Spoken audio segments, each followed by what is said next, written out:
intervenir sobre él y fundamentalmente cómo podemos explicar las acciones de adaptación que se dan en este aparato cardiovascular en diferentes circunstancias, ¿no? Bien, primero hablaremos de la distensibilidad, luego vamos a hablar de las presiones del ángulo arterial y por último del sistema venoso. Todos los vasos sanguíneos del aparato circulatorio son distensibles. Obviamente, algunos vasos serán más distensibles y otros serán menos distensibles. La distensibilidad para nosotros es la capacidad que tiene algún tejido, alguna estructura, de poder variar su longitud. Eso es distensible.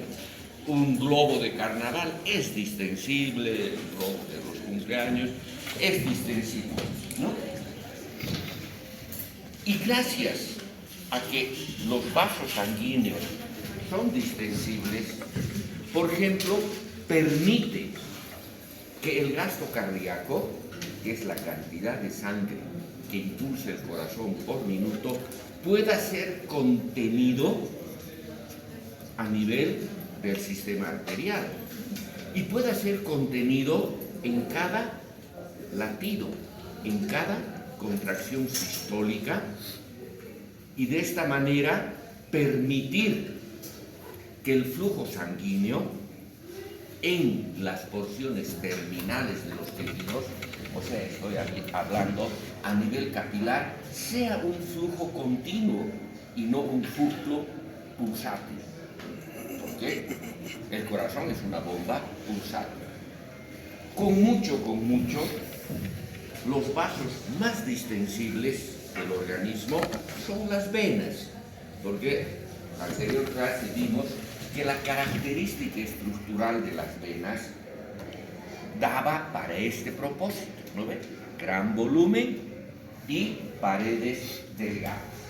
Definiremos ahora qué es la distensibilidad, qué entendemos por distensibilidad, a pesar que ya tenemos el concepto, ¿no? Pero sería interesante el ordenar. La distensibilidad no es más que un aumento fraccionado del volumen de un vaso sanguíneo, del volumen obviamente de sangre que contiene un vaso sanguíneo para un aumento dado de presión en su interior. Medio complejo en una primera instancia, ¿no? Aumento fraccionado del volumen que contiene un vaso sanguíneo, en este caso sangre, para un aumento de presión. Explicamos de mejor manera. Si yo tengo un vaso sanguíneo aquí, un vaso sanguíneo que contiene 10 ml, 10 mililitros de sangre está en su interior, ¿ya? Podemos dar el ejemplo que querramos de presión que tengo. Yo que tengo una presión de 20 milímetros de mercurio aquí, ¿ya? Pero si yo aumento en 1 milímetro de mercurio la presión, de 20 pasará a ser 21, ¿no ven? Hay un incremento de 1 milímetro de mercurio. Para ese incremento de 1 milímetro de mercurio se va a incrementar en 1 ml de sangre. Por lo tanto, podemos decir que la distensibilidad de este vaso sanguíneo es igual a 0,1, porque 1 ml es la décima parte de 10 ml, ¿no ves? En colegio nos han enseñado fracciones. Pero si no quiero usar fracción, puedo usar porcentaje y puedo decir es el 10%, ¿no ves? Porque el 10% de 1 ml, perdón, el 10% de 10 ml es un ml. Un ml. Por lo tanto, digo, este vaso tiene una distensibilidad de 0,1 que es igual al 10%.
Dicho que normalmente tiene entre 3 a 4 veces más volumen.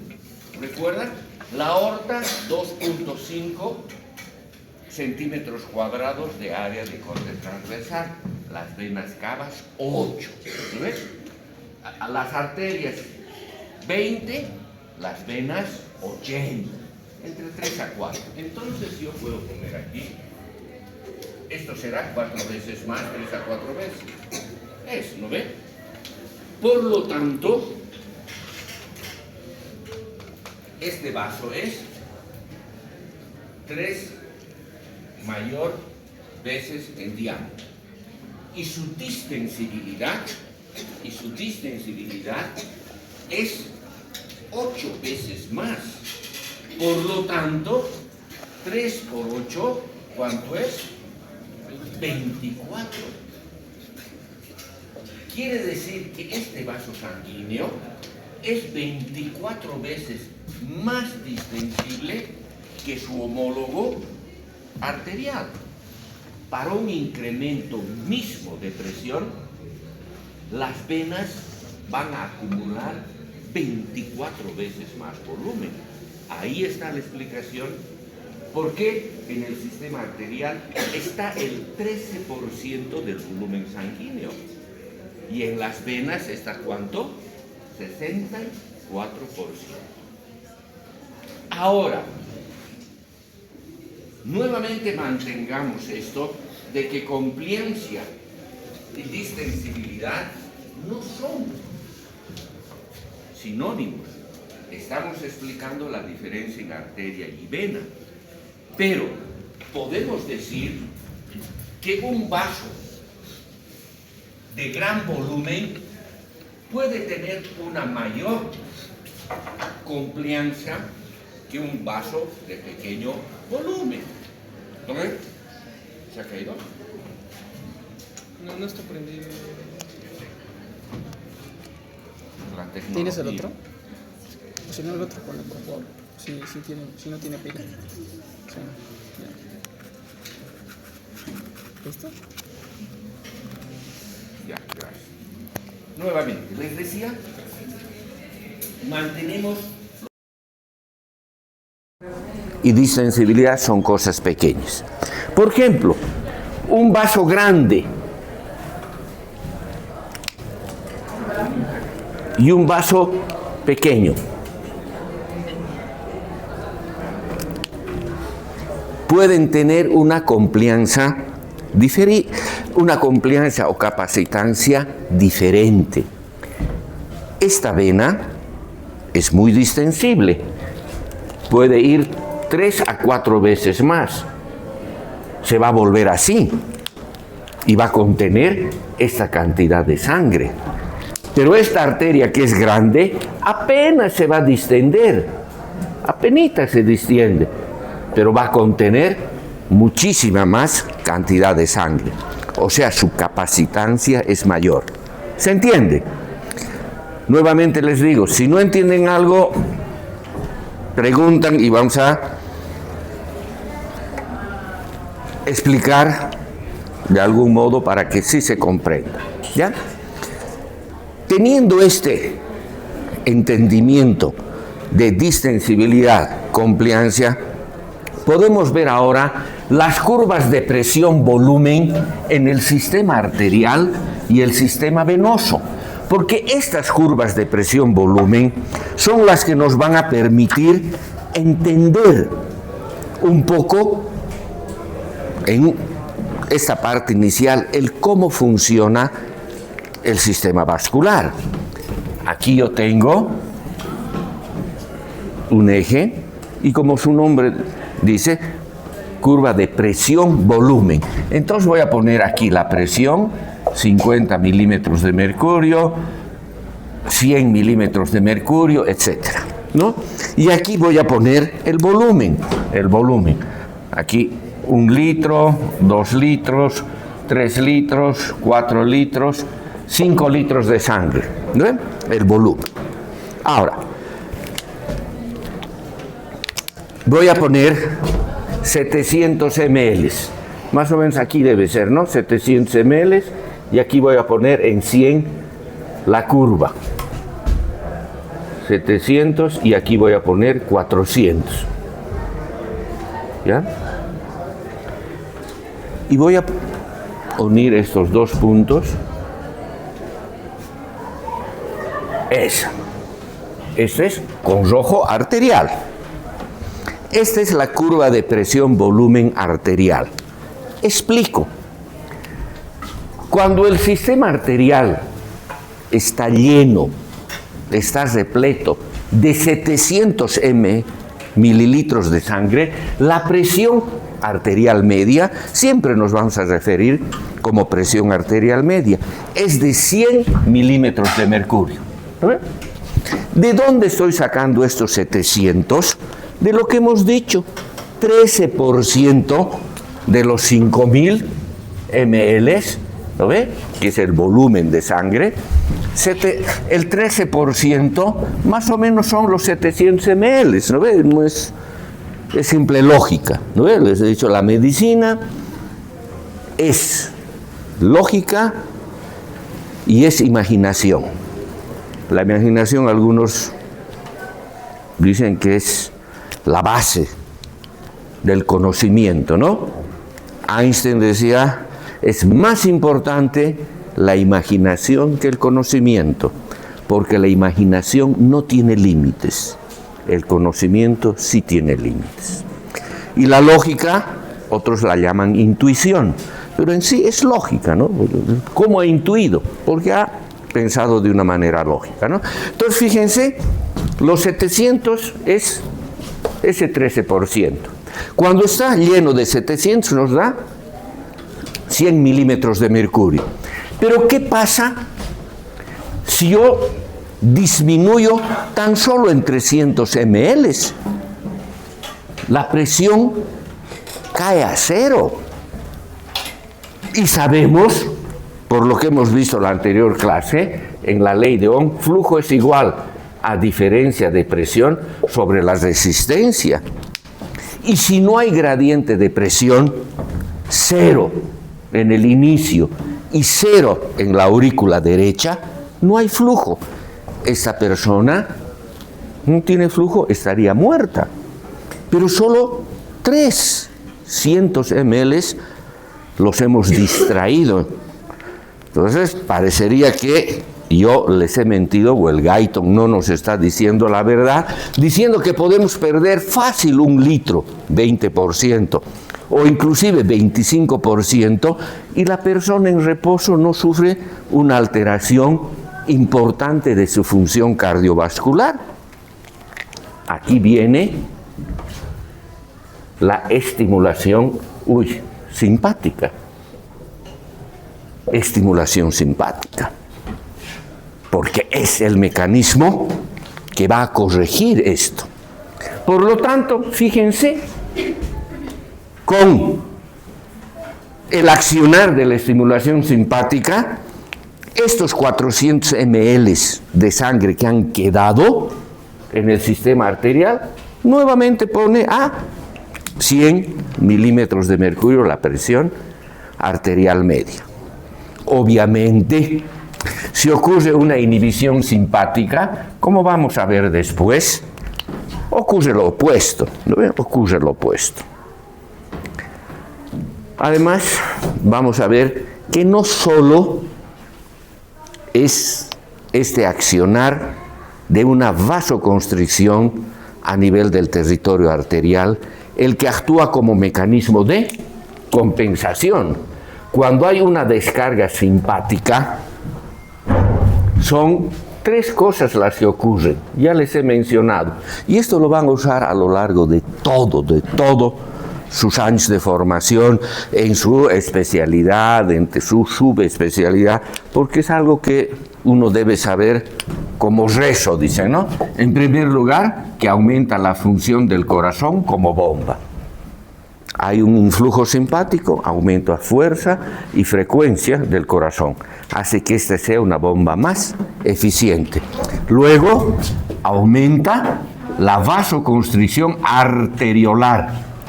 Esta vasoconstricción arteriolar aumenta la resistencia periférica y le dice, sangre, quédate en el sistema arterial. Y aumenta la vasoconstricción venosa. Esta vasoconstricción venosa le dice, usted, señor territorio venoso, que tiene 1 litro o más de sangre en reserva, preste a los otros tejidos que lo necesitan. Por eso, fíjense, no se produce alteración alguna. Ven que en el sistema arterial, por baja compliancia, variaciones pequeñas del volumen generan grandes variaciones de la presión. Lo opuesto se da en el sistema venoso. El sistema venoso tiene esta característica más o menos de curva. Es una curva bastante plana. ¿Y eso qué significa? Que se puede alterar fácilmente en más de 1 litro el volumen y la presión no se va a alterar de manera significativa. La presión venosa en los vasos periféricos está en torno de 4 a 6 milímetros de mercurio. Aquí, 4 a 6 milímetros de mercurio. Por lo tanto, normalmente, la cantidad de sangre que existe en el territorio vascular venoso está entre 3 a 3.5 litros. El Guyton dice 2 litros, no es cierto, ¿no? Porque el 64% de 5 litros es pues entre 3 y 3.5. Son errores de transcripción o de traducción. ¿No? 3 a 3.5 litros. Por lo tanto, fíjense, puede variar en 1 litro y la presión apenas ha variado en unos cuantos 3, 4 milímetros de mercurio. Obviamente, aquí también tiene el efecto de la estimulación simpática. Si ha perdido 1 litro de sangre, se produce la estimulación simpática. Y para el mismo, fíjense, para sus mismos 3 litros por la estimulación, va a tener la misma cantidad de presión que cuando tenía los 3,5 litros, ¿no? La inhibición simpática, lo opuesto, ¿no? Que se dará cuando haya pues, un exceso de volumen, ¿no? Como un componente compensatorio. Hablaremos ahora de la compliancia diferida.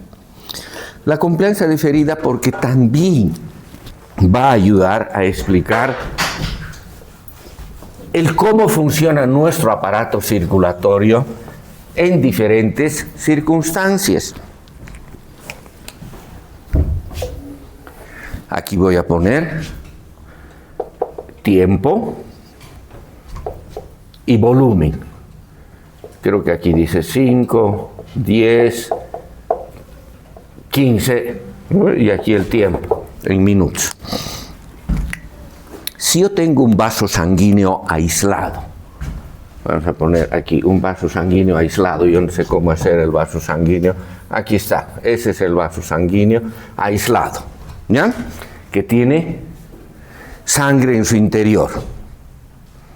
Si yo agarro una jeringa y le aumento el volumen a este vaso sanguíneo, obviamente estoy aumentando la presión en su interior, ¿o no? Es como si yo le aumento aire a un globo, va a aumentar su presión. Por lo tanto, rápidamente irá de 5, creo, a 12 milímetros de mercurio. Nunca les voy a preguntar estas cifras porque no tiene sentido, ¿no ven? Les voy a preguntar conceptos, les voy a preguntar las cosas grandes. Yo me sé porque leo, pues me gusta leer, fisio, me divierte leer, ¿no? Aumenta inmediatamente a 12, pero al poco tiempo comienza a caer y se estabiliza en 9. ¿Qué ha pasado? ¿Qué ha generado ese aumento de presión? ¿Ah? Sí, ¿qué ha generado ese aumento de volumen? Que ha generado aumento de presión. Si aumenta el volumen, aumenta la presión, porque está en un continente cerrado, ¿no ves? Es la característica, hemos dicho, es cerrado el sistema vascular. Ese aumento de la presión reordena a las fibras musculares lisas. Ustedes saben que la diferencia estructural del músculo liso es que no tiene esa estructura ordenada del estriado, ¿no ve? Los filamentos de actina y miosina están dispersos de una diferente manera que le permite distenderse, modificar su longitud. Por lo tanto, ese vaso sanguíneo se estira y por eso que disminuye la presión. Y esta es una característica del músculo liso, esté donde esté, en la vejiga, en el estómago, en la vesícula, donde sea. Tiene exactamente el mismo comportamiento, ¿no ven? En este momento estamos formando aproximadamente 1 ml de orina cada minuto, ¿no? Esa es la cantidad de orina que... Y nuestra vejiga se va distendiendo, distendiendo, distendiendo, sin aumentar su presión. No aumenta la presión o aumenta muy poco, ¿no? Obviamente, todo músculo liso tiene un límite para estirarse. No puede estirarse más allá del límite estructural de esos filamentos de miosina y actina. Entonces, cuando llega a su límite, por ejemplo en la vejiga, se inicia el reflejo de la micción. Doctor, ¿puedo ir al baño? Con todo gusto. Entonces sale al baño, ¿no? Porque esa es la naturaleza del músculo liso. Ahora, ¿qué pasa si yo extraigo la misma cantidad? Le extraigo la misma cantidad de sangre y va a caer muy por debajo de la presión original. Si era 5, caerá a 3. Porque ese estiramiento demora en volver a su posición original. En un término prudencial, nuevamente se reordenará las fibras musculares lisas y vuelve a su presión original. A esto se llama el mecanismo de estrés-relajación. Estrés-relajación invertida y estrés-relajación, entre comillas, positiva tal vez, pero estrés-relajación al fin de cuentas, que se da, como les digo, en todo órgano que tenga músculo liso.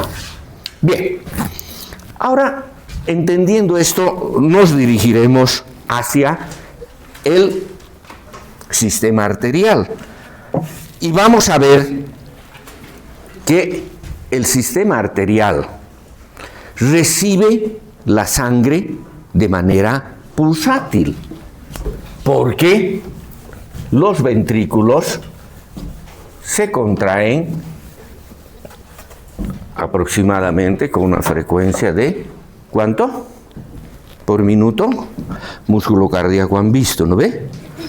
Ahora es de 70 a 80 latidos por minuto, ¿no? De 72 damos, ¿no? Entonces, si nosotros tenemos aquí al corazón,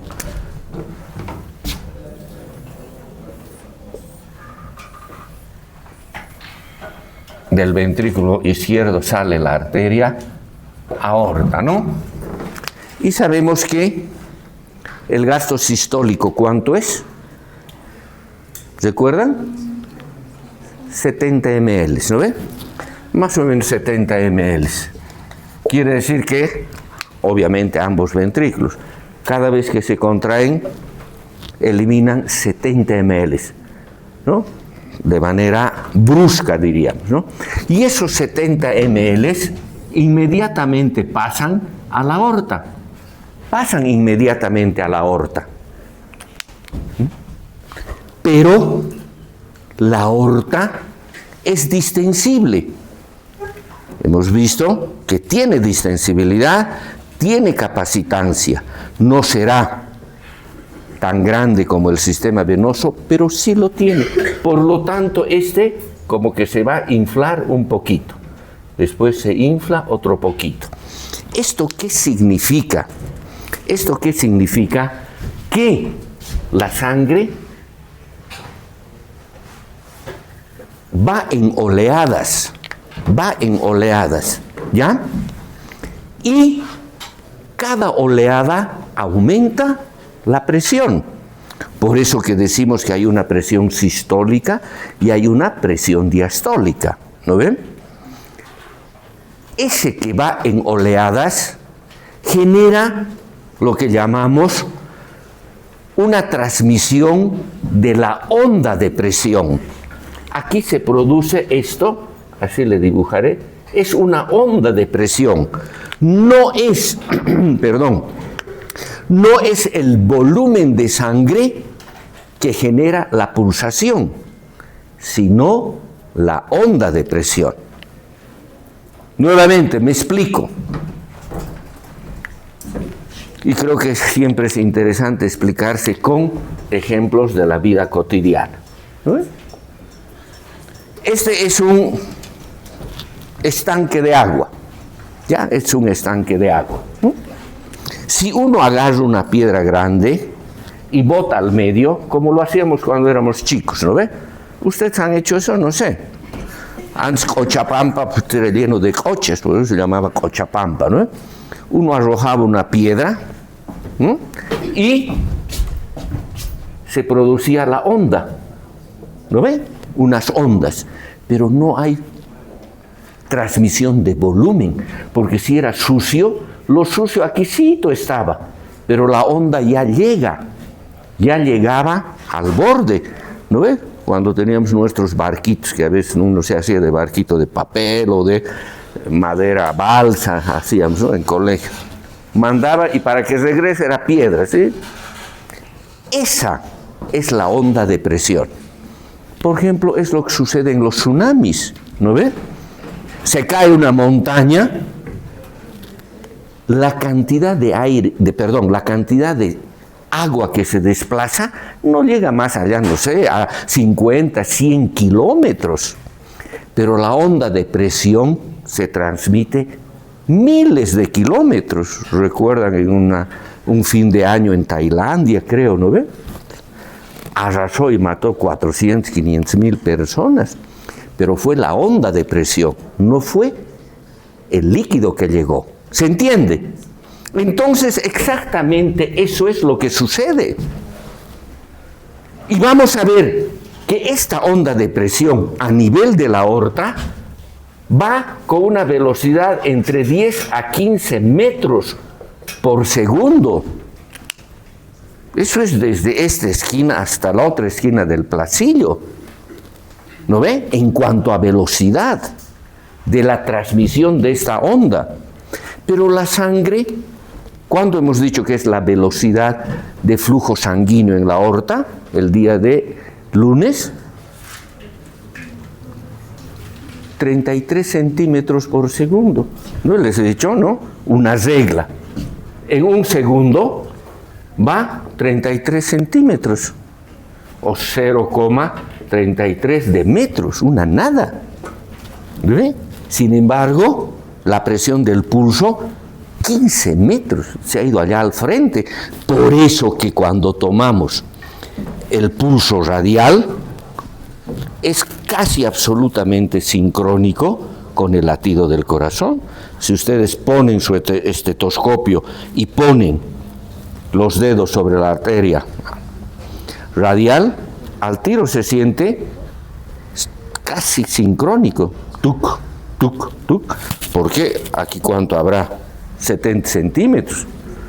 A 15 metros por segundo es nada. Esa es la onda de presión. Eso es lo que nosotros sentimos. ¿Ya? Bien. Ahora, esta onda de presión a nivel de la aorta,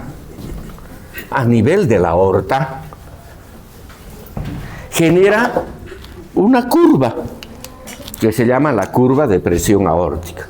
Aquí está los 80 milímetros de mercurio, 120 milímetros, y ahí sería la media. Entonces, durante la sístole, va hasta 120, baja, hace su incisura, que es por el cierre de la válvula aórtica, y nuevamente regresa hasta 80. Y nuevamente se produce de esta manera, ¿no ves? Más bonito, pero sale en el libro, ¿ya? Esta es la curva de presión, con una presión sistólica y una presión diastólica. Entre esta hay lo que llamamos la presión del pulso. También la llaman la presión diferencial, pero cada vez se está usando menos el término de presión diferencial y es mucho más descriptivo usar presión del pulso, porque es un pulso, ¿no ve? Esta sería 40 milímetros de mercurio, la presión del pulso. ¿Ya? Pero esta presión del pulso es a nivel de la aorta.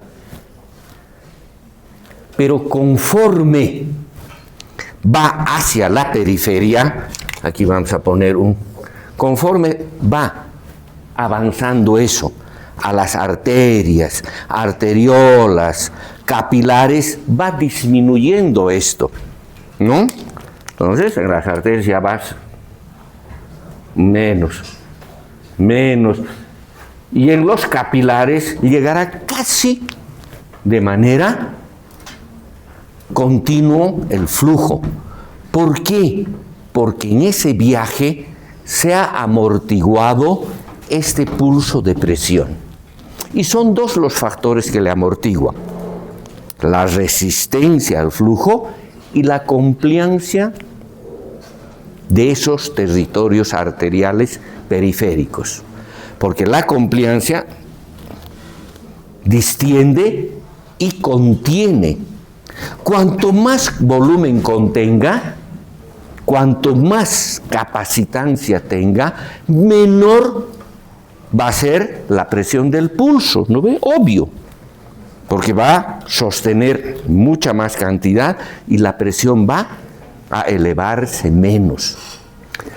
La compliancia en los territorios periféricos vasculares va disminuyendo, obvio, porque va disminuyendo su diámetro. Y hemos visto que compliancia o capacitancia es distensibilidad por volumen. Por eso que conforme se aleja, ya no es solo 10 a 15 metros por segundo la velocidad, va aumentando 20, 30 metros por segundo en las ramas pequeñas del árbol arterial. Por eso que les decía que en el lecho capilar la presión del pulso ya casi es inexistente. Por eso que cuando uno se corta superficialmente, el flujo de sangre es continuo, ¿o no? Continuo.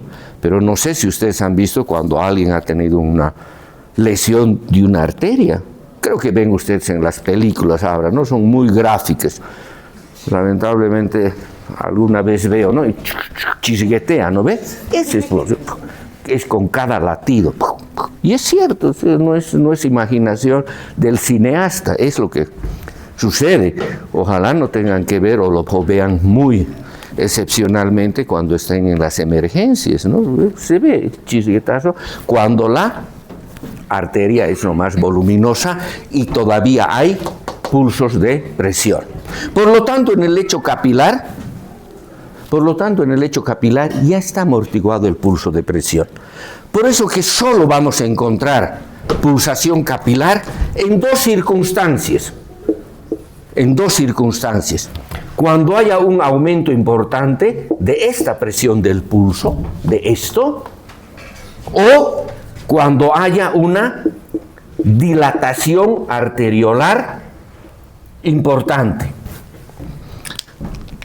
Y esto se aplica en clínica. Por eso el pulso podemos ver aquí, ¿no ve? Uno aprieta y ahí, ¿no ve? Se torna blanquito y después se ve cuando hay pulsación. Pero tiene que haber un aumento de la presión del pulso. Y vamos a ver en qué circunstancias puede haber el aumento de la presión del pulso. O una vasodilatación arteriolar, que son las válvulas de control. No hay válvulas de control y pasa la sangre a borbotones, ¿no ve? Porque sabemos que 2/3 partes de la resistencia periférica total es trabajo de las arteriolas. ¿Ya? Bien, entonces, ¿cuál será el que puede alterar esta presión del pulso? Son dos los factores. Y también es lógica. Dos van a ser los factores que alteran, dos. 1 y 2. Será el aumento del volumen sistólico. Aumento del volumen sistólico. Hemos dicho que normalmente bota 70 ml con cada contracción. Esos 70 ml hace que vaya de 80 a 120. 80 a 120, ¿no? Cada contracción. Pero si aumentaría al doble, como muchas veces sucede en una estimulación simpática máxima, ¿no ve? disminuye el volumen telesistólico y aumenta el volumen telediastólico y fácilmente puede llegar a 120, 140 ml el volumen sistólico, el volumen de eyección. Obviamente, entonces esto se va a venir, pues, ¿con qué color le hago? Con verde. Se va a venir de aquí, aquí. Entonces, aumentado al doble. Aquí, en el dibujito que les he hecho, ya no se va a atenuar, pues. Vamos a tener la pulsación capilar. Y lo otro es cuando disminuya la complianza del árbol arterial. Quiere decir que esa arteria se vuelve menos distensible, en facilito se vuelve menos elástica. ¿En qué situación hay eso? ¿Ah? La arteriosclerosis, en la arteriosclerosis. Ya no puede contener, ¿me entiende? Bombea los 70 ml, pero ya no los puede contener, entonces tiene que aumentar la presión. Entonces es una disminución de la compliancia vascular. Por eso que la curva normal de la presión del pulso en las personas mayores de 60 años es esta. Es esta la curva de presión. Si ustedes ven en la gráfica, es esta. Puede ir al doble, puede ir fácilmente a 80 milímetros de mercurio la presión del pulso. ¿Ya? Los factores, entonces, que determinan fundamentalmente son esos dos, el volumen sistólico y la compliancia. Pero también hay una yapita que dice el carácter de la eyección sistólica, ¿no? El tercer factor, el carácter de la eyección sistólica, ¿no? Aquí pondría como yapa, que no es tan común, digamos, en el componente fisiológico, pero sí en el componente patológico, como la curva que ven de la estenosis aórtica. La estenosis aórtica significa que la válvula aórtica está bien cerradita, ¿no ve? Por lo tanto, sale como un chisguetazo. Y obviamente, la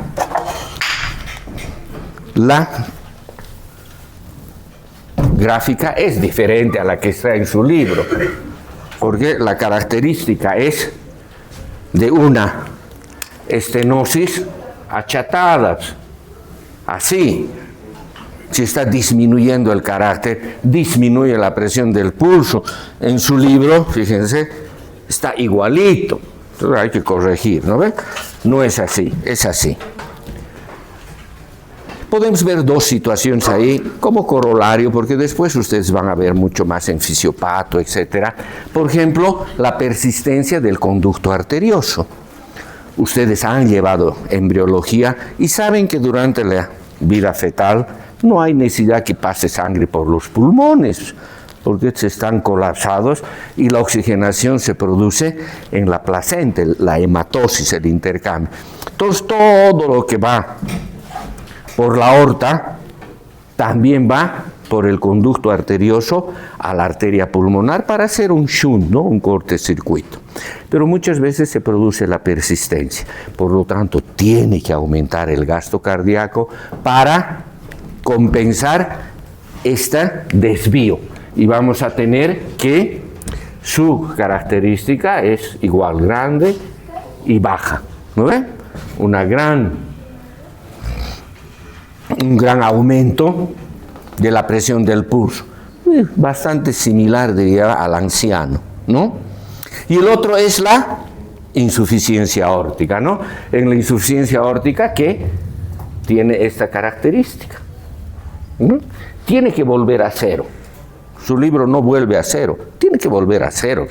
Si hay insuficiencia cardíaca, la presión arterial aórtica tiene que volver a la presión diastólica ventricular. Y la presión diastólica ventricular es de cero. ¿O no? Es de cero. Y obviamente, como no hay válvula aórtica, no puede haber la incisura. ¿Lo ven? Pero eso después lo van a ver con mucha más detalle en fisiopato y después, ¿no? Hablaremos de los métodos clínicos para medir la presión. 8:15 acabamos, ¿no ve? Ya.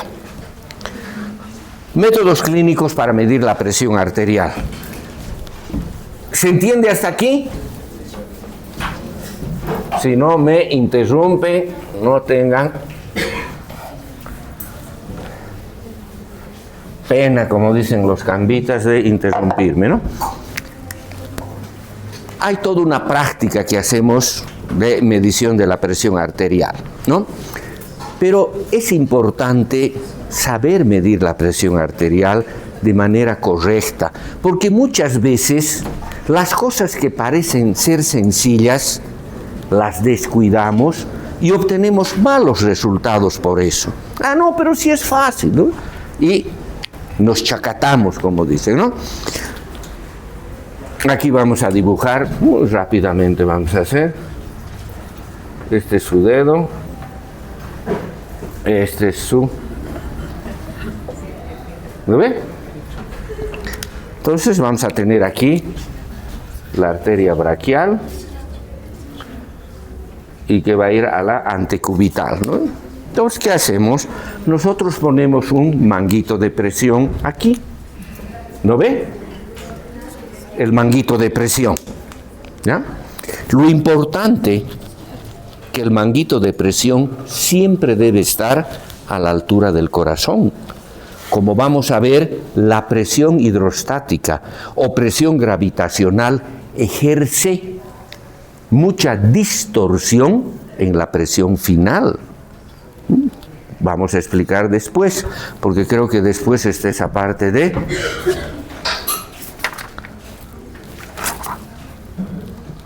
Sí, está más allá la presión gravitacional, ¿no ve? Perfecto. Entonces, ¿qué vamos a hacer? Ponemos aquí el manguito de presión, ¿no ve? Aquí al relojito y aquí a la perita, ¿no ve? Vamos a insuflar por encima de la presión que esperemos tener, ¿no ve? En un joven insuflaremos a 140, tal vez máximo 150. En una persona mayor de 60 años, tenemos que pensar que la normalidad de su presión sistólica está en torno de los 140. Es lo normal por el endurecimiento. Entonces irán unos 15, 20 más allá. ¿Eso qué va a ocurrir? Perdón, ¿qué va a causar? Que cuando esté la presión por encima de 120 milímetros de mercurio en el manguito, colapsa pues a la vena, o no, perdón, a la arteria. Por lo tanto, lo que manda el corazón no puede atravesar un vaso ocluido. Por lo tanto, aquí donde va a estar el estetoscopio, en la arteria antecubital, no se oye ningún ruido, pero vamos disminuyendo poco a poco, ¿no? Indican que hay que disminuir máximo entre 2 a 3 milímetros de mercurio por cada latido. Cuanto más lento, más exactitud vamos a tener. Entonces va a llegar un momento en que la presión en este manguito va a ser suficiente para vencer a esta resistencia. Y durante ese pico de los 120 milímetros de mercurio va a pasar un chorrito de sangre. Va a pasar un chorro de sangre y como está pasando a través de una obstrucción, va a generar turbulencia. ¿Recuerdan la anterior clase? Por eso hemos llamado flujo turbulento. Decía, se produce cuando la velocidad es muy alta, cuando hace un giro brusco, cuando pasa a través de una obstrucción o cuando pasa a través de una superficie rugosa. Entonces, aquí se está dando. Entonces, hay flujo turbulento y oímos. Ese es el ruido de Korotkov, ¿no? Un ruso que ha descrito esto. Seguimos bajando la presión y va a llegar un momento en que la arteria ya no se va a obstruir porque está por debajo de los 80 milímetros de mercurio. 80 milímetros de mercurio ya no comprime para nada. Por lo tanto, ya no hay el factor causal, flujo turbulento, que cause el sonido. Pero de todos modos, tiene dos componentes esta caída, ¿no? Que cuando está cercana a la presión diastólica, el carácter del sonido cambia de manera significativa, ¿no? De un ruido medio golpeante, ¿no? Tup, tup, tuf, tuf, a más soplante. Esa sería la primera presión diastólica. Y la segunda presión diastólica sería la que ocurre cuando desaparece el sonido, ¿no? Desaparece y uno dice, está en 80, ¿no? La primera sobrevalora, la segunda infravalora. Por eso muchas veces sacan el promedio, ¿no? Primera presión sistólica y segunda presión diastólica. Nomás la mayor parte de los clínicos toman como a la desaparición del sonido como presión diastólica, ¿no? De todos modos, este método no es tan absoluto. Tiene aproximadamente un 10% de variabilidad de la presión que tomaríamos cuando introducimos un catéter dentro de la arteria. Obviamente a nadie le va a gustar, le voy a tomar la presión y con una aguja a tu arteria, ¿no? Por eso hay estos métodos indirectos, ¿no? Y últimamente tenemos los métodos oscilométricos, los electrónicos, ¿no? Que tienen mucha aceptación y ahora, mucha aceptación, porque cada vez la tecnología aumenta, tienen mucha mayor precisión, son mucho más fidedignos y en especial,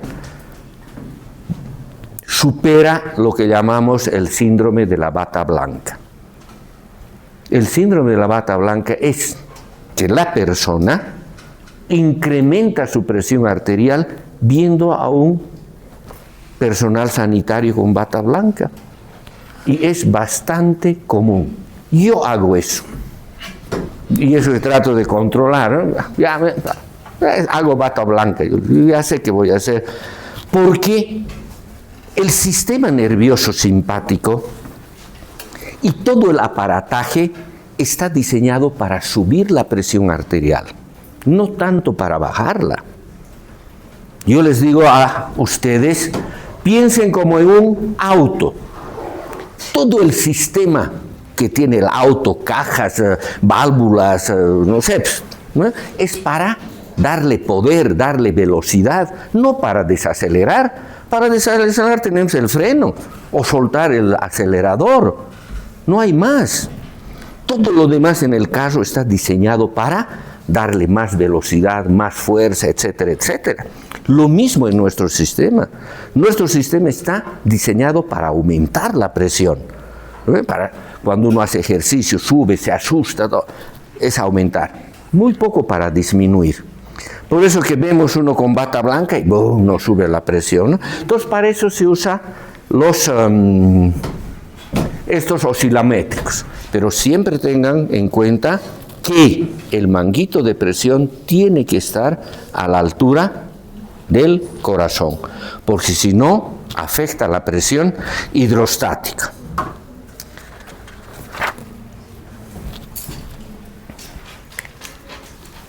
Hemos visto que en la mayor parte del libro vamos a usar el término presión arterial media. ¿Okay? La presión arterial media, hemos dicho, es la presión medida milisegundo a milisegundo durante todo el ciclo cardíaco. No es la media aritmética, pero usamos los 100 milímetros de mercurio porque es mucho más fácil de recordar y de hacer nuestros cálculos matemáticos para explicar muchas cosas de la función cardiovascular. ¿no? Ustedes saben que el ciclo cardíaco tiene dos momentos, ¿no ve? ¿Cuál es? La sístole y la diástole. ¿No ve? La sístole, ¿cuánto representa? Normalmente 40%, y la diástole representa 60%. Estoy recordando capítulo 9. Es información que ustedes ya han recibido. Y durante el 40% del tiempo, la presión está en 120 milímetros de mercurio. Y durante el 60% del tiempo, está en 80 milímetros de mercurio. Es obvio entonces pensar que la presión arterial media siempre va a estar más cerca de la diastólica que la sistólica, ¿no? En clínica a veces usamos presión arterial media.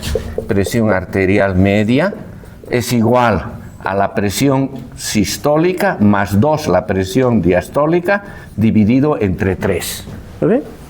120 más 8 y 8, 16, 160, 120 más 8 y 8, 16, 160, dividido entre 3 nos va a dar 94, algo por ahí, ¿no ve? Que tampoco no es muy correcto este valor, pero se acerca de una manera interesante, podríamos decir, ¿ya? Obviamente que si esto se invierte, también se va a invertir el acercamiento a la presión sistólica. Cuando la frecuencia cardíaca es muy elevada, esto se invierte, ¿no ve? En frecuencias elevadas es lo opuesto, aumento de la frecuencia cardíaca. La sístole va a ser 60 y la diástole, por ejemplo, 40. En estos casos, la presión arterial media se acerca a la sistólica. Es lógica, ¿o no? No es magia, ¿ya? Por eso que, si nosotros tenemos la presión arterial media, y aquí los años, 70, 60 años, 80, vamos a tener aquí los 100 más o menos así, la presión arterial media. La presión diastólica, la que hemos visto, está así. Presión diastólica, ¿no? Siempre por debajo y de una manera constante. Pero la presión sistólica comienza a elevarse a partir de los 50 años. 50 años ya comienza a elevarse, y a los 70, 80 años la presión del pulso aumenta hasta el doble.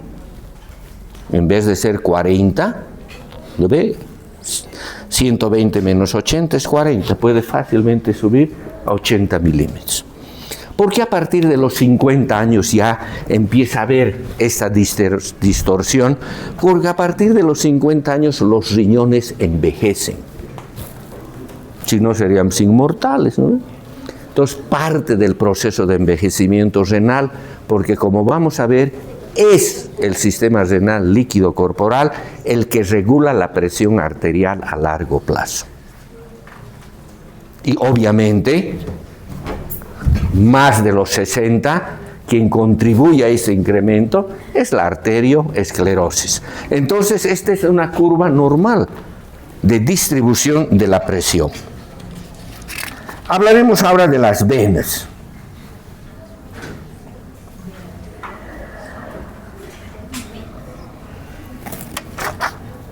Las venas y sus funciones. Ya hemos dicho bastante que las venas no solo son un conducto de paso para que la sangre retorne al corazón, ¿no? Aquí está el corazón. Aquí y aquí, ¿no?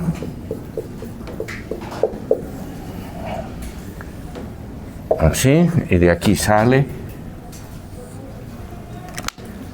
a los pulmones, ¿no? Y regresa por la arteria, ¿no? Cuando hablábamos de distensibilidad,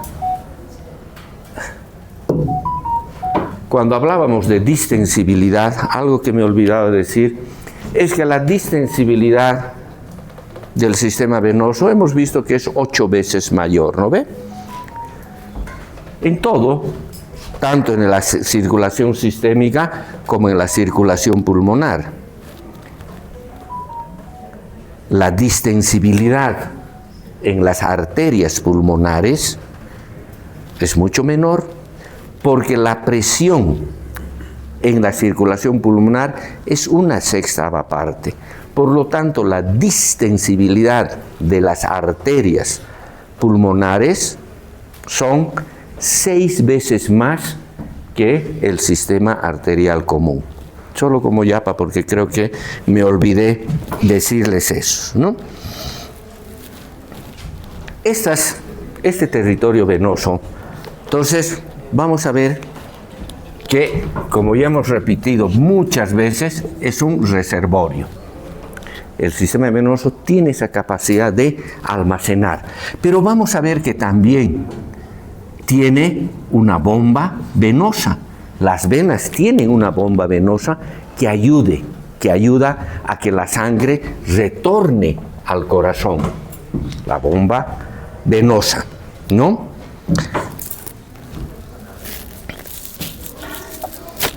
La presión a nivel de la aurícula derecha, que conocemos como presión venosa central, es de 0 milímetros de mercurio.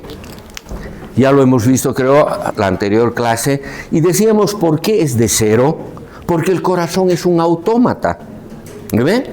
Que va a eliminar toda la sangre que le llega dentro de límites fisiológicos. Si le llega 5 litros, elimina los 5, 7, etc., ¿no? Hasta 13 más o menos, que es el límite fisiológico. Lo que llega, lo elimina. Por eso que es de 0. Pero para que retorne, tiene que haber una diferencia de presión, porque nuevamente hacemos uso de nuestra fórmula, ¿no ve? Flujo es igual a diferencia de presión sobre resistencia. Entonces, tienen que usarlo, todas las veces van a usar la ley de Ohm. Por lo tanto, este flujo venoso tiene que responder a eso. Tiene que haber una diferencia de presión, porque si no, no habría flujo.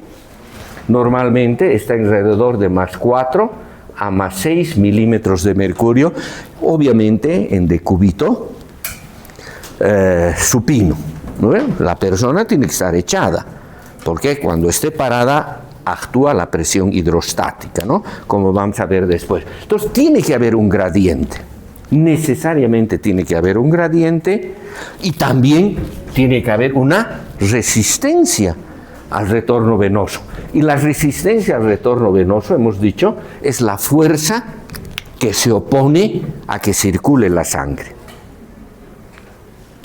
Las venas son mucho más voluminosas, son mucho más distensibles, por lo tanto, cuando están abiertas, su resistencia es muy baja, muy baja.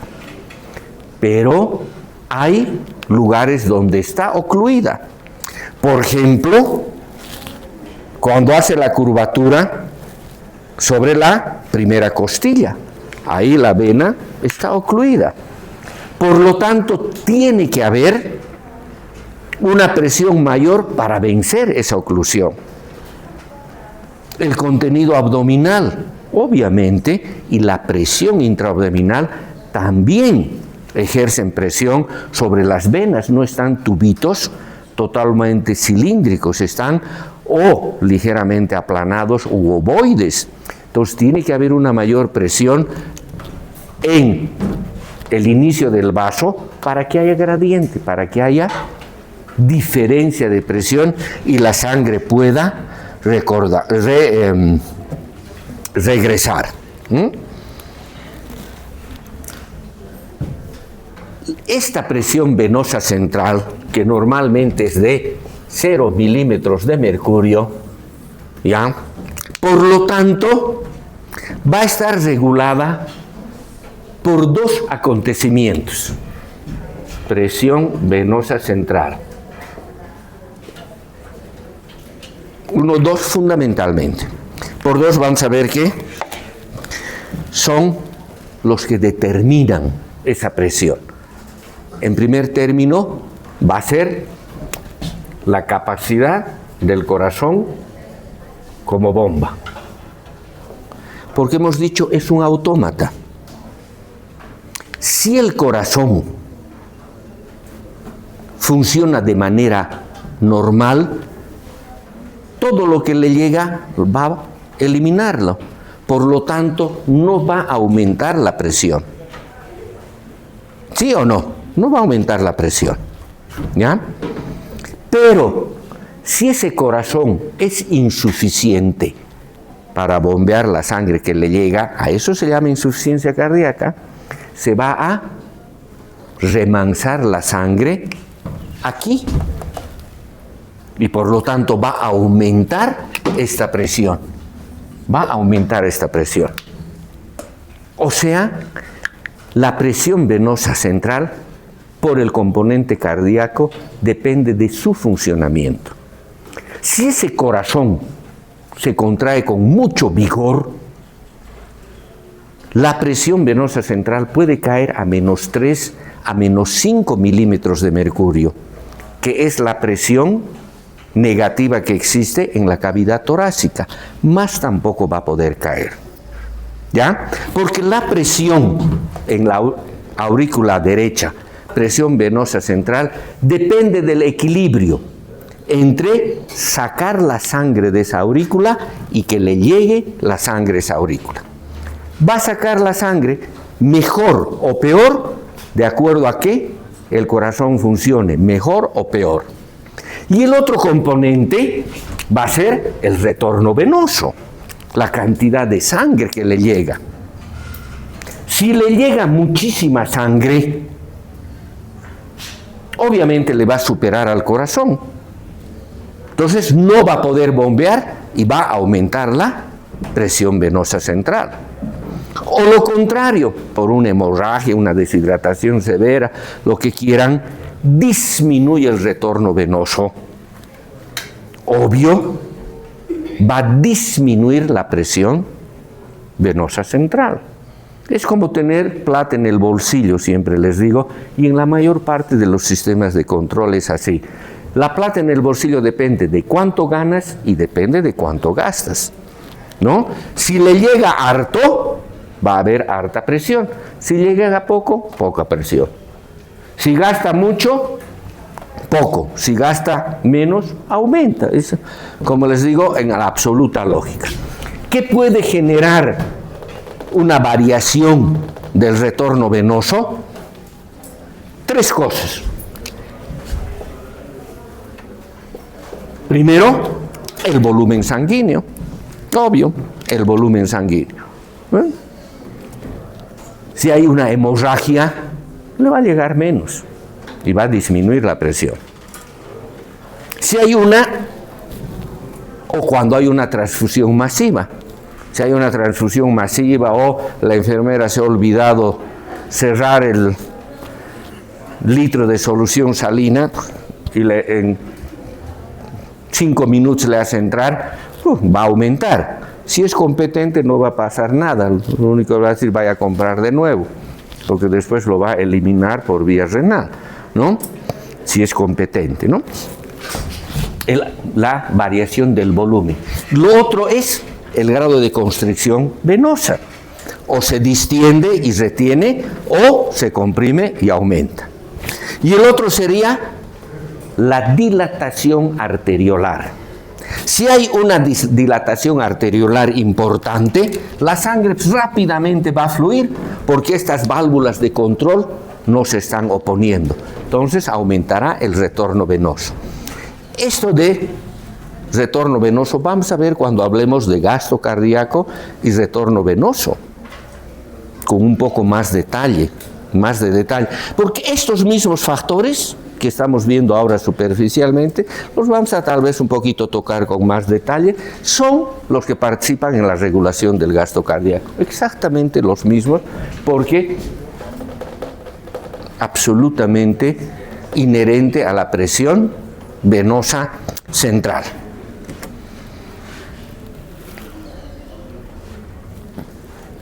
Si aumentaría la presión,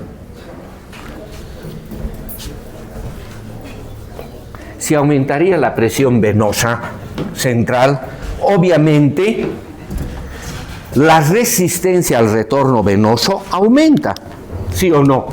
Si aumenta la presión, no sé, a más 5, más 10, ¿no? Tiene que haber una diferencia de presión mayor para que pueda retornar, ¿o no? Para que haya el gradiente. Si es la presión de 10 aquí, por lo menos aquí tendrá que ser pues 11 para que haya un gradiente de 1, porque si no, no se produce el flujo, Por lo tanto, a nivel periférico, tiene que aumentar la presión. Para generar esa diferencia y que sí haya el retorno, ¿no? Bien.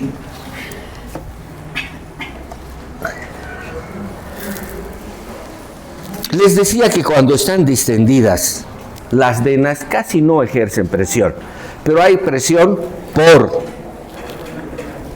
esas compresiones que ya hemos visto en la primera costilla, a nivel abdominal, etcétera, ¿no? Que pueden hacer que tenga necesariamente que incrementarse la presión venosa periférica para generar una diferencia de presión. Ahora vamos a hablar de la presión gravitacional, lo que les decía. Esto lo borraré, ya está muy rayado. La presión gravitacional, ¿no? Escuche que tiene un inicio del efecto de la presión gravitacional medio rara en su descripción del Guyton, ¿no? Porque yo no entiendo lo que dice aquí.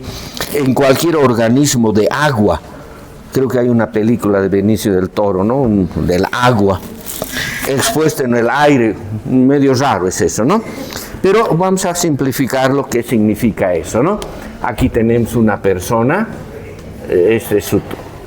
y este es... ¿lo ve? Aquí. ¿Mm? Muy bien. Dice, cualquier organismo que contenga líquido en su composición va a estar sujeto a la presión gravitacional o la presión hidrostática. Y llamamos presión gravitacional o presión hidrostática a la fuerza, a la presión que ejerce una columna de agua. ¿Me explico? Si nosotros tenemos un recipiente, póngale un turril de agua. ¿Ven? Todos hemos visto, ¿no? Un turril de agua aquí, ¿no? Y le hacemos un agujerito aquí, con el mismo tamaño de broquito, clavo, un agujerito. Vamos a ver que el chorrito es así o no. Si con el mismo clavito le hago aquí un agujerito, ¿cómo va a ser el chorro? ¿Más así o no? Y si le hago aquí en la base, será más ahí. ¿Por qué aumenta la presión aquí? Porque la columna de líquido aquí es solo esto. Aquí la columna de líquido es aquí y aquí. O sea, este tiene más peso. Esa es la presión gravitacional. Y por cada 13,6 milímetros de agua, aumenta en 1 milímetro de mercurio de presión. ¿Sí o no? 1 milímetro de mercurio de presión. ¿Por qué? Hemos visto que la densidad del mercurio es 13,6 veces. Este peso del agua es lo que genera la presión. Y realmente es una presión terrible, terrible. La tecnología ha permitido que salgamos ya del sistema solar, ¿no ve? La nave, la Voyager 1 y la Voyager 2, ya se han ido del sistema solar hace 26 años, creo que están volando a unas velocidades increíbles. Pero la tecnología hace pocos años recién ha dado para entrar a la parte más profunda del océano. Ya no recuerdo en qué lugarcito es de las Marianas. 11 kilómetros, ¿no ve? 11 kilómetros de aquí a Quillacollo. No han podido llegar porque esta presión es tan grande que lo destruye. ¿Cuántos submarinos que se han descompuesto, han implosionado, ¿no ve? El último de unos millonarios, ¿no ve? ¿A qué se mete? Millonarios. Es también cuando tienes mucha plata no sabes qué hacer, ¿no? Pues se han muerto ahí con ese tipo batiscafo, ¿no? Un submarino de los argentinos, un submarino de los rusos, el Kursk. ¿Y a cuánto? A 4.000, 3.000 metros. Esa misma presión es la que se ejerce a nivel de nuestro sistema vascular, sea arterial o sea venoso. Aquí vamos a poner el corazón de la persona, ¿ya? Y aquí vamos a poner las venas, ¿lo ven? Aquí las venas. Por la diferencia gravitacional, ¿cuántos centímetros? Y aquí es más 90 milímetros de mercurio. Una columna de sangre va a ser más 90. Aquí será 50, 40, no sé, pues aquí será 20. Tampoco vamos a aprender de memoria esas cosas. ¿Ya? No vamos a aprender de memoria.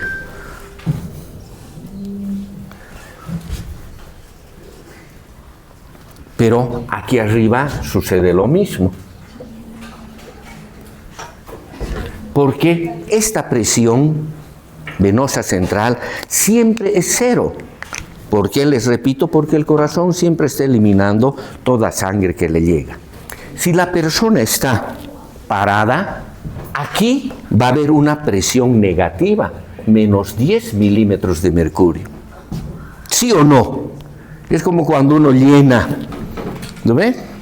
Cuando había el problema de la gasolina, ¿no? Perdón un segundo. ¿Aló? ¿Sí? ¿Quién? Dígame, Adrián, dígame.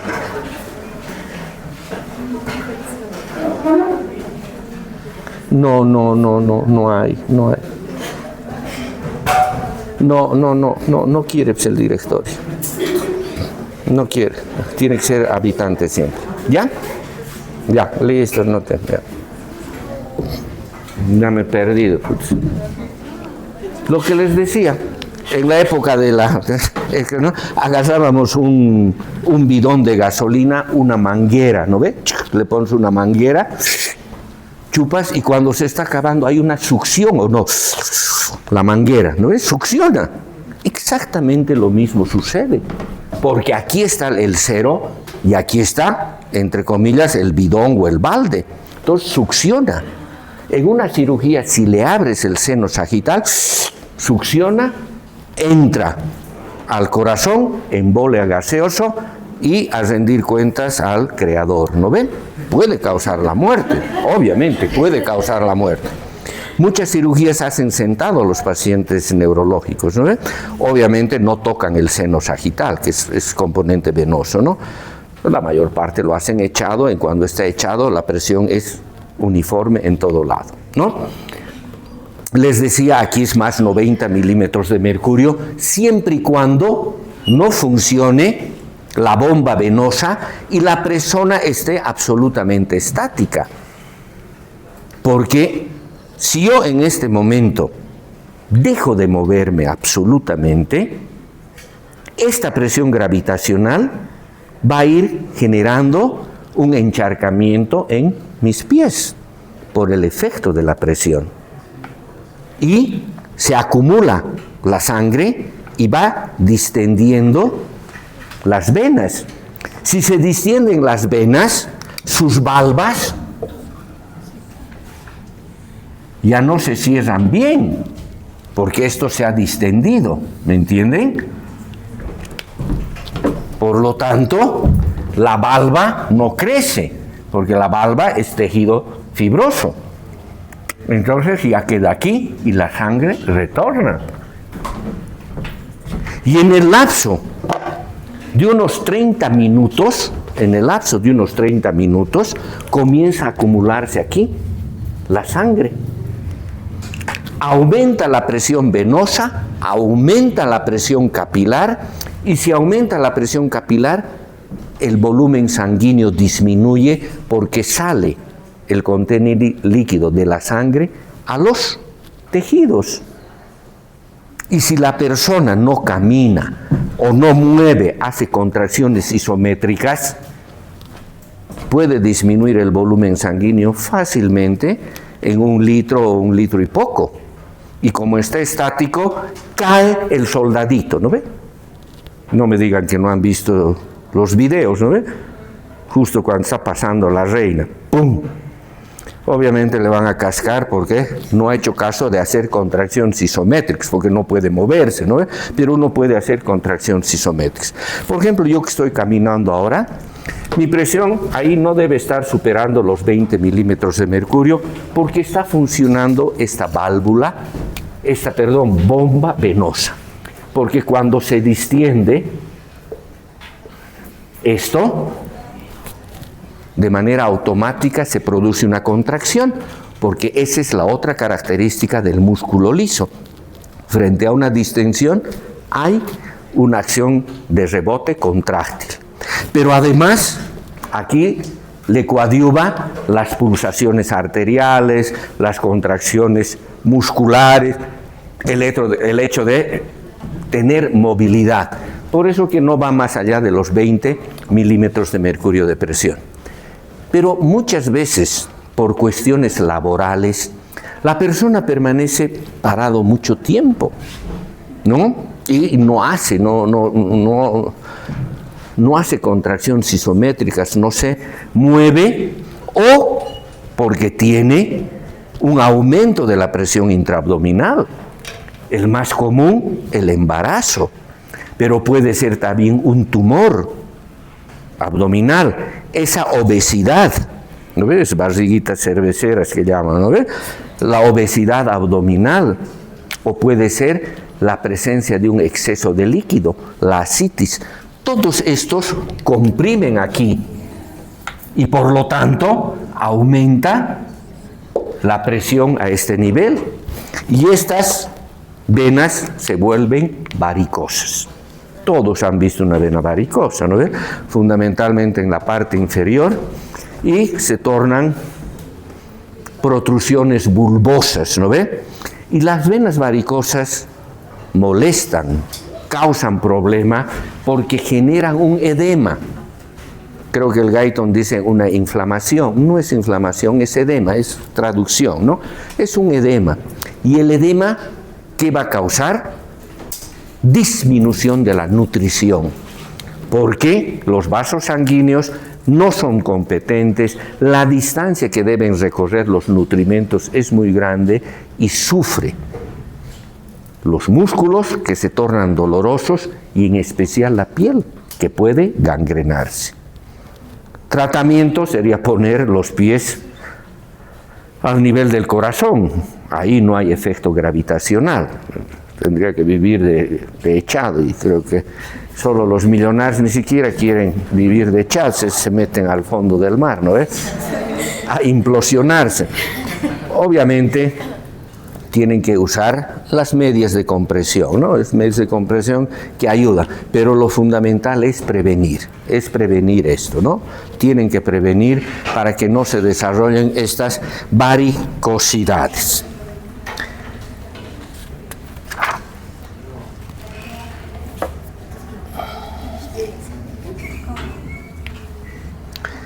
Vamos a ver que la manera exacta de medir la presión venosa central es agarrar un catéter y mandar a la aurícula derecha. catéter de presión venosa central, que ya es común su uso, especialmente en los pacientes críticos, para monitorizar la función cardíaca, ¿no? Porque la cantidad del retorno venoso es mucho más fácilmente controlable, ¿no ve? Pero la actividad del corazón hay que controlarla midiendo la presión venosa central, ¿no? Si está aumentando, quiere decir que se está tornando insuficiente y habrá que tomar las medidas correctivas. Pero podemos estimar la presión venosa central mirando a la persona. Es parte de la semiología, van a ver. Se pone a la persona en sedestación, quiere decir sentado, y en reposo. Y en esas circunstancias no tiene que haber una distensión de las venas del cuello. No puede haber en reposo, ¿no? Si la parte inferior de las venas del cuello están distendidas, hay que suponer que la presión venosa central esté en torno de los más 10 milímetros de mercurio. Si están todas las venas del cuello distendidas, ¿no? Significa que está con una presión venosa central de más 15 milímetros de mercurio. Para que